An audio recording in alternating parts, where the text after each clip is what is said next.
Hello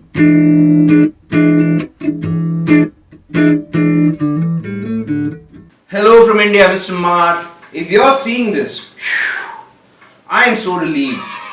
Sorry to sound all melodramatic, but you're old people, and Corona, she does not mess around. Plus, I just started this side project, and you not being around would have severely pooped on that party. In India, the government imposed stress test on our marriages should end 2 days past May Day. We are crossing our fingers and hoping that the relentless, bleeping, Indian summer shows Corona some real pain and saves all of us from our spouses. For the first time ever, every Indian is looking forward to peak summer. And it better get here soon because, and I don't want to sound alarmist, I don't know for a fact that people who are about to die a horrific death see their whole lives flash before their eyes. I do know it's true though that millions of people in India are seeing flashbacks from the 80s with reruns of the Ramayan, a show that was on most every TV in India every Sunday from 1987 to 1989. Partly because there was very little else to do with your television, but mostly because of its Game of Thrones meets Canterbury Tales meets Glee take on an ancient Indian epic that's at least ancient aliens old. Now I don't know how to say this without sounding racist, but white people, especially the woke variety, get just a wee bit uncomfortable when anyone starts reminiscing the past. Even other white people. Yeah. Will you assholes knock it off? Don't you know every time you wave Confederate flags around you make the rest of us look stupid? They know it's not their fault if their great-grandfather was called Jim Crow, but it still makes them look really bad. The only color that they're allowed to discriminate against is orange. Mr. Maher, brown people don't know for a fact that every single white person on earth today has a statue of a racist ancestor sitting next to the skeletons in their closet. But the woke white people, they just know it's true. And it bothered the folks at the British Broadcasting Company so much that the Indians were getting excited about something that was around before the British civilized us. They published an opinion piece that had an innocuous looking headline but sneakily passes judgment on just how brown we must be. Mr. Maher, as a not person of color yourself, can you please answer why even the folks who abandoned Noah's Ark, who got all aboard Darwin's train, the same folk who think creationists are idiots for believing the earth is only 6,000 years old, go all ancient aliens on the History Channel if anything is older than Genesis? But first, a word from our sponsor. What we're looking at in the Gulf of Kambat are the remains of cities. There's actually 2 of them. And it turns out that they are positioned on the side of ancient river channels. They look like cities that have been submerged for a very long time, at a time when mainstream archaeology tells us there were no cities anywhere in the world. Our whole species were in a cold ice age. Then 6,000 years ago, writing started. Wait, the earth that take a fool who had no metal tools, we built a wall. Bronze, iron, silicon, unraveling the history that all started with a white man. Bam! It was a complete misunderstanding of a visitation by technologically advanced space travelers. New rule.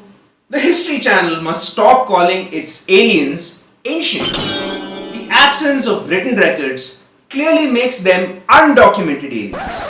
So they must be deported from the documentary section immediately. Mr. Maher, the Ramayan story is at least 1 ancient alien old, and on the outside 3 ancient aliens were older. And I figured that white people would get more comfortable coming to terms with antediluvian timelines if we go on an adventure to find Atlantis. Ooh. Except, someone might already have. Seriously, check this out. This may be Atlantis right here. But Mr. Maher, I promise you that we would head out on an adventure to look for something mythical.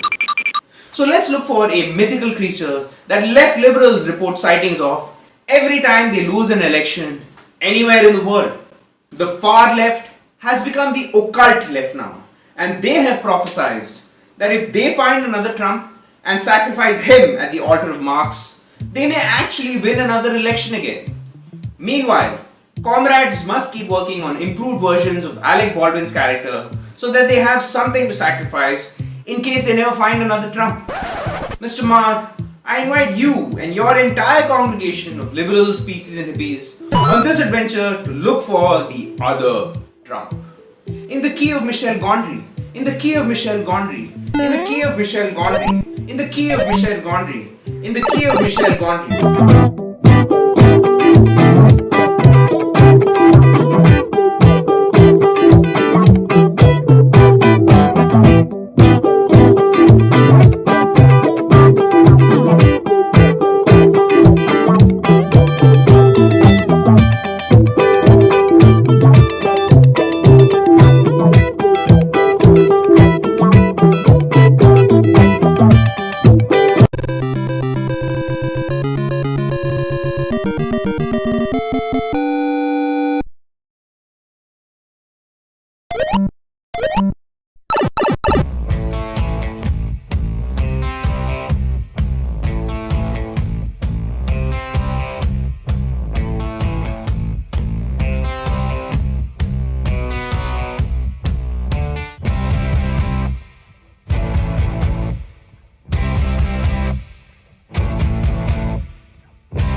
Je me suis levé ce matin, en regardant par la fenêtre, j'ai vu noyer sous le soleil la ville.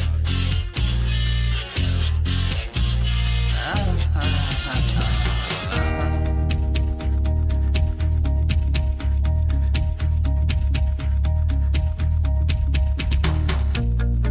Moi je me balade dehors sur les trottoirs, jonché de chewing-gum, je croise plein de gens qui se rendent.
Mr. Maher, please tell your congregation of liberal species and hippies to be gentle with Mr. Jack Donaghy, and that the main reason that Mr. Sanders has become the only man who almost lost to Trump twice are that his great ideas come in very rigid compartments with a whole lot of extra baggage. In other news, scientists working at Göbekli Tepe have unearthed stone tablets that push back the practice of other Trump hunting to older than 10,000 BC, or 1.3 ancient aliens to be exact. Each tablet holds a maximum of 480 characters, but there is a shitload of them, and what we can infer is that the emperor got rid of witch hunters in his kingdom by throwing his stone tablets at them. Until the next episode, Mr. Maher, please stay the hell away from bats and pangolins, and do share, like, subscribe, because in the next episode, we are getting comfortably numb. Mr. Maher, I invite you and your entire congregation of liberals, species and hippies on this adventure to look for the other Trump. In the key of Michel Gondry, in the key of Michel Gondry, in the key of Michel Gondry, in the key of Michel Gondry, in the key of Michel Gondry, in the key of Michel Gondry, in the key of Michel Gondry.